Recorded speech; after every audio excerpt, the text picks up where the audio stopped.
The Starr and D'Amico Show, brought to you by cheapesttshirts.ca. Need blanks for your next event or club? Check out cheapesttshirts.ca. No minimum order, free shipping over $350. Same-day shipping on lots of items. Affordable, Canadian, ready to print your design. Brought to you by Catherine Prince at Remax Platine, your Montreal real estate connection. Call her at 514-702-2474 or email Catherine with a K, Catherine at catherineprince.com. If you're looking to buy, sell, or invest with confidence, Catherine Prince, your key to the city's property market. Brought to you by McLean's Pub. Looking for a lively downtown spot with great food and atmosphere? Come to McLean's Pub on Peel Street. Classic pub eats, plenty of beer, and all the sports on all the screens. Grab your friends and make McLean's your go-to place tonight. Brought to you by Cabletel, your full-service telecom partner for business and home. From structured cabling and phone systems to Wi-Fi, cameras, and alarms, Cabletel keeps you connected, secure, and performing at your best. Your partner for the future. It's Cabletel. Welcome to Friday, and welcome to the Starr and D'Amico Show. Thank you so much for being a part of it. Like and subscribe as always. The road to 20,000 subscribers begins with each and every single one of you. And thank you again for your loyal support to all of our sponsors. And the Black Friday extravaganza continues with our friends at Little Bear on St. Catherine across from Westmount Square. Great deals that change all the time. I encourage you to check out their website for more information at littlebearonline.com. Their in-house shopping experience cannot be beat. Expert advice from people that care about your pet. Chuck and Evie, and family-run business there with great personnel, loyalty. They've been there for a long time, so they know what they're talking about without the added incentives of putting your pet into something that they really don't need. A trusted friend and a trusted sponsor at Little Bear, littlebearonline.com. And I'd also like to add that specifically right now, this time, there is a Black Friday deal going on at Canuck Jackets in Montreal, up to 40% off everything in store. I invite you guys to go and check it out. My wife and I got our jackets a couple of weeks ago. I haven't felt a chill. Not that it's been too cold, but I haven't felt the chill so far this season. So I invite you all to go and take a look, up to 40% off some of the best jackets that you're going to find in Montreal. Are the Montreal Canadiens hoping to get a Black Friday deal if they're so inclined to communicate with the general manager of the Nashville Predators? It's funny, when we look at the NHL standings, the Colorado Avalanche have clearly separated themselves from the rest of the pack, while at the bottom end of the spectrum, the Nashville Predators are right there on the negative side of the ledger. But it doesn't stop NHL insiders on a national level speculating about Ryan O'Reilly's future. And are the Montreal Canadiens, amongst several teams, interested in paying what has been reported to be, in my opinion, an astronomical price for this 34-year-old forward who's a $4.5 million cap hit this year? He's more or less a glorified rental. You get him for this year, you get him for next year, and then as a UFA. But holy shnikes, they're talking about A-level prospect and a first-round pick. Marco, your initial reaction to this initial asking price from Barry Trotz for Ryan O'Reilly? You got to start high. I mean, when you're a general manager in the NHL, like I know everyone's going to react to this and be like, what the hell is he smoking? This and that. Like, I get it. But at the same time, you're an NHL general manager. Like Pierre LeBrun gets that information. He doesn't get it from the player. He doesn't get it from the team trying to trade for O'Reilly. He's getting this from Nashville. Yeah. So what does that mean? Nashville, basically, Barry Trotz is saying, okay, we're open to moving him, though he's not going to move him anywhere. I think O'Reilly is going to have to be okay with wherever he goes. No, he doesn't have trade protection, but Barry Trotz wants to afford him some level of control in the direction, not unlike what the Canadiens did with Shaun Monahan, where they had a couple of teams interested in him, but ultimately took the offer from Winnipeg because he was comfortable going there. Well, it kind of becomes the same thing here. So yeah, he's going to ask for a first and an A prospect, but like I polled a couple of people in the league, and to keep the answers polite and PG for the show, there was just a lot of laughing emojis that were sent back to me in terms of what people thought, and it kind of lined up with a lot of what I was getting in terms of a feel. I mean, his game has significantly dipped. His game has gone down. He's still great in the faceoff circle. He's still a Yeah. big body. Still has that experience that a team like the Canadiens would lack. And I think that he would be able to cover for an Ivan Demidov in a big way. The question is offensive creativity, right? In his best years, he was a point per game center. Now you're starting to see him really kind of dip.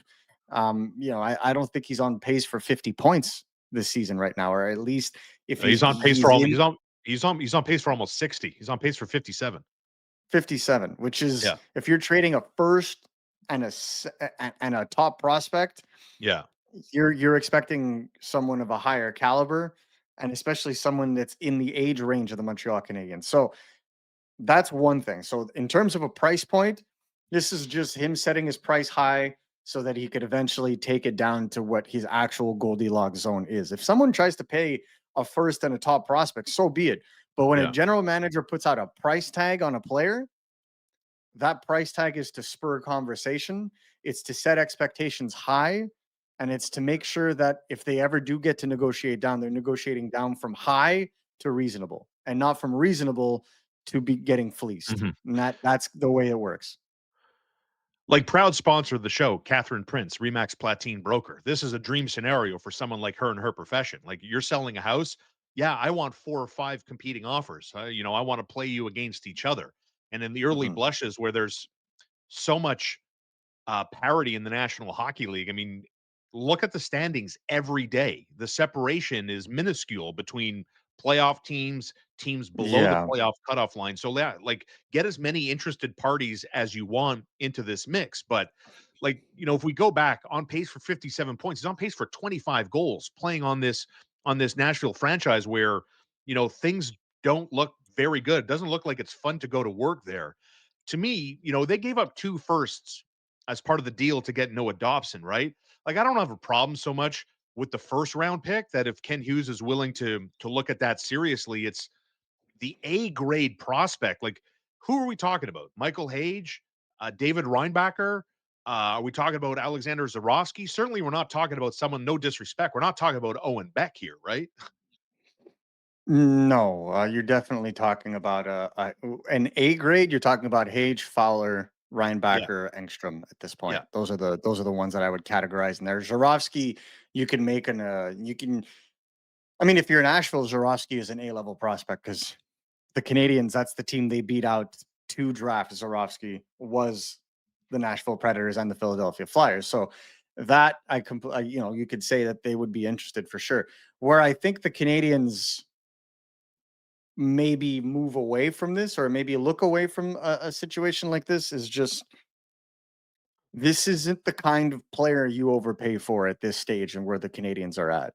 yeah, Yes, the Canadiens can use a 2C, but the way that he's been kind of trending down, because again, you talk about his point totals, like he's got 16 points in 23 games, 7 yep, goals, shooting percentage of 18%. correct. Yes, So you know that there's going to be a downward curve in his goal scoring, and he's playing 19 minutes a game, which you know he wouldn't do behind Suzuki. He'd probably somewhere in the 17 range, right? Because he'd be getting second line minutes, not first line minutes.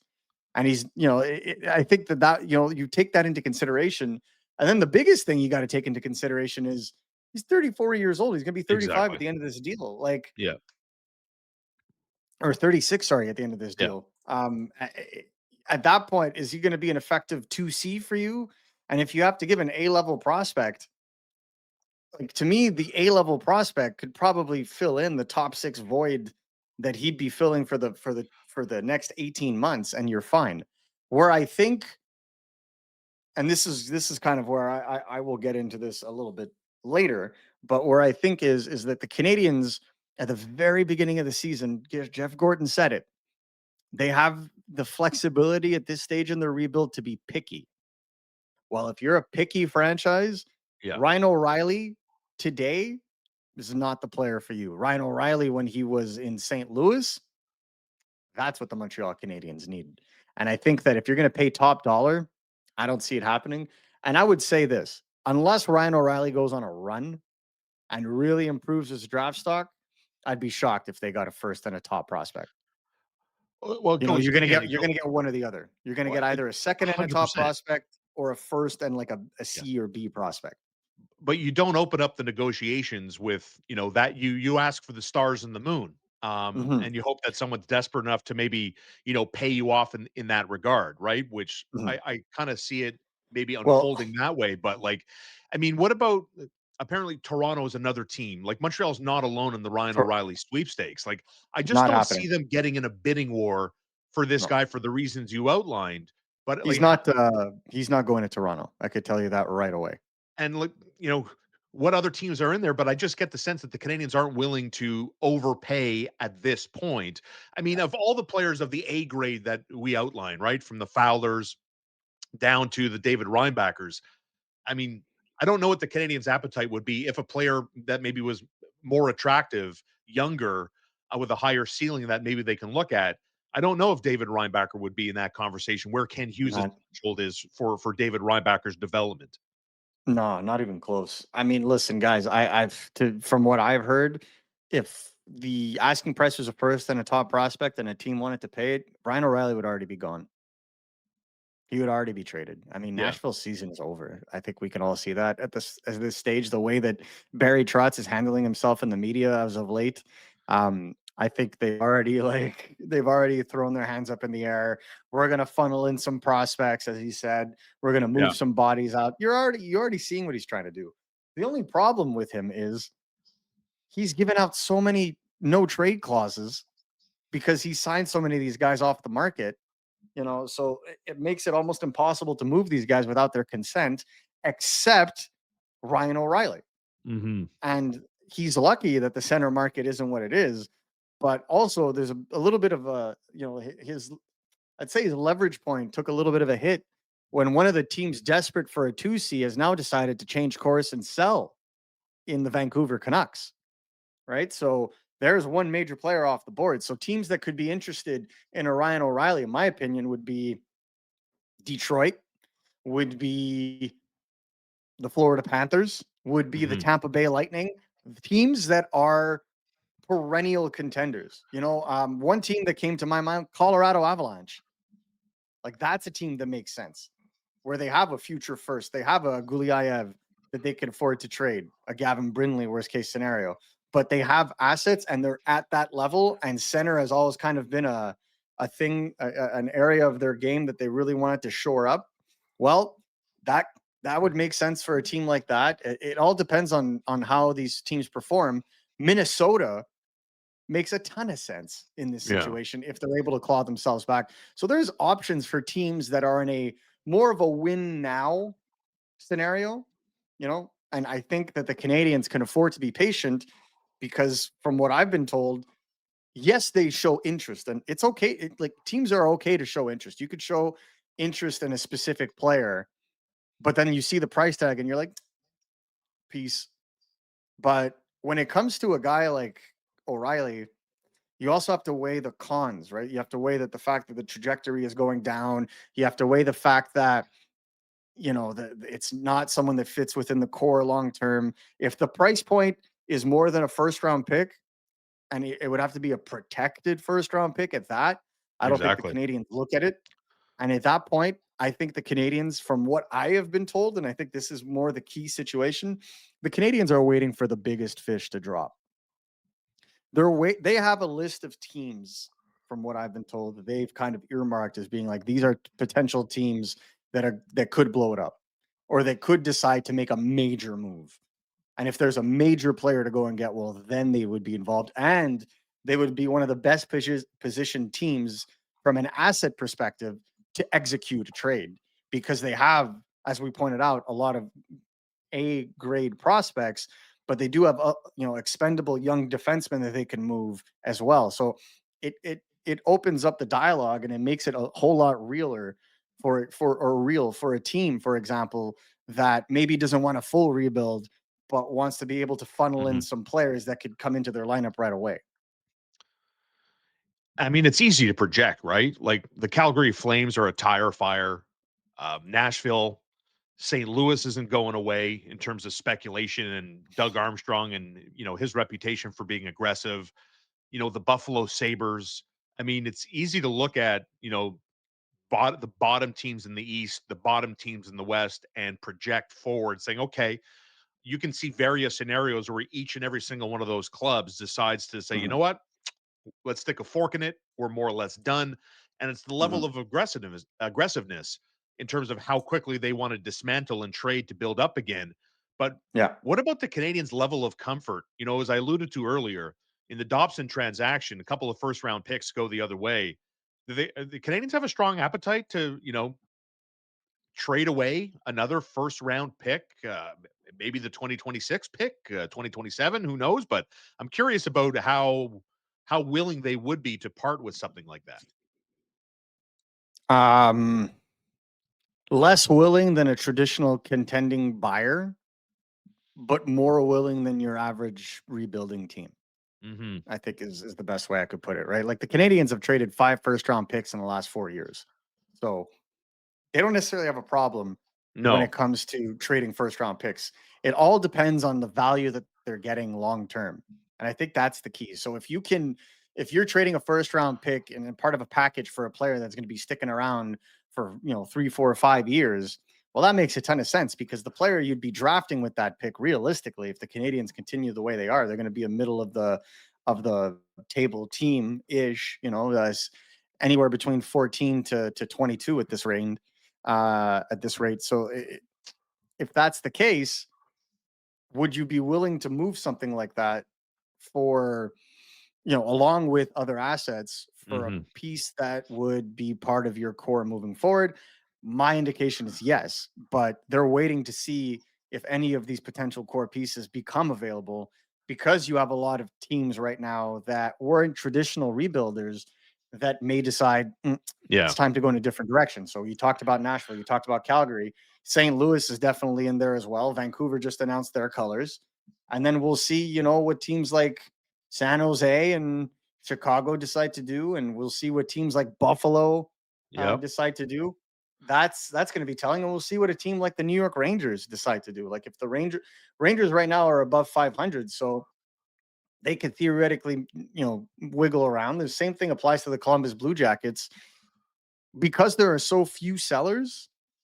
The Montreal Canadiens aren't in a situation where they're going to try to make a panic trade and just jump on what's available. They know that better will become available and they'll attack at that point. What they wanted to do in an immediate setting was to improve their depth in the bottom six. They got Tessier for that. They called up a couple of guys like Davidson and Florian Jacki. They're good on that end.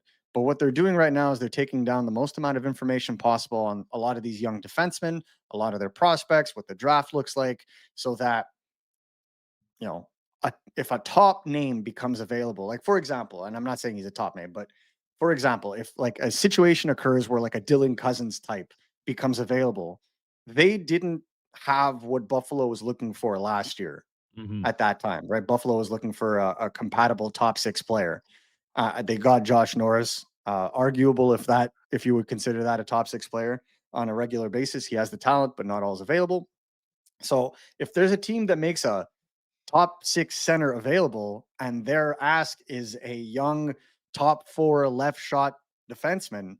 Well, the Canadians have what that team would be looking for, in abundance in that sense. They have three of them at least, and then two with that potential to reach that point.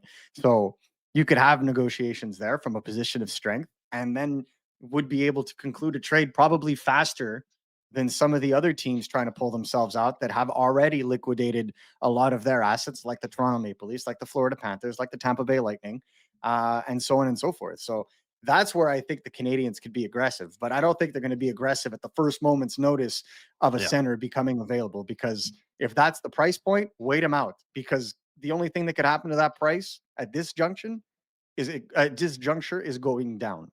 The Hmm. only way that someone pays that price is if their job is on the line and it's a last ditch effort and they're going for it and they're all in and that's it. But I don't see that happening at this time. Those kinds of panic moves will probably be closer to the December 20th trade freeze, and if not, the trade deadline. That's the thing. And like their world is so small. Like I strongly believe that teams that are interested in Ryan O'Reilly and are willing to at least at the bare minimum negotiate with Barry Trotz, I think they have a feeling of each level of desperation when it comes to, oh, how aggressive could this team be in beating us to the Ryan O'Reilly race? And I think that's where it falls Mhm. short. Like, I like Ryan O'Reilly. I think he personally, in my opinion, he would be a great fit for the Montreal Canadiens today, but not at that Yeah. price. It doesn't make sense to me for the simple reason that you add Ryan O'Reilly to the Montreal Canadiens roster, I don't think they go from where they are, wild card team, fringe top 3 in the division, to putting Tampa Bay on notice that they're going to start, competing for the top spot, the number 1 seed. In other words, the Canadiens aren't a Ryan O'Reilly away from contending for No. the Stanley Cup. And if you're going to give up a first and an A-level prospect, you have to be credibly, Marco, a team that could challenge for the Eastern Conference and the Stanley Cup. Yeah, and I think that's the thing, right? The Canadians aren't at that level where they're going to be executing the final piece trade. That's right. I think they're still in the frame of the puzzle is built and you're trying to like fit in the corner pieces. I think they're Mhm. still at that point in the build. You can't contend without a legitimate 2C. You can't. No, Not in agreed. today's NHL. You need that legitimate 2C. You can't hope that Demidov is going to carry that line into the playoffs. Like that's not going to happen. And you can't run So Suzuki into the ground. On Wednesday night, the guy played almost 25 minutes, like crazy.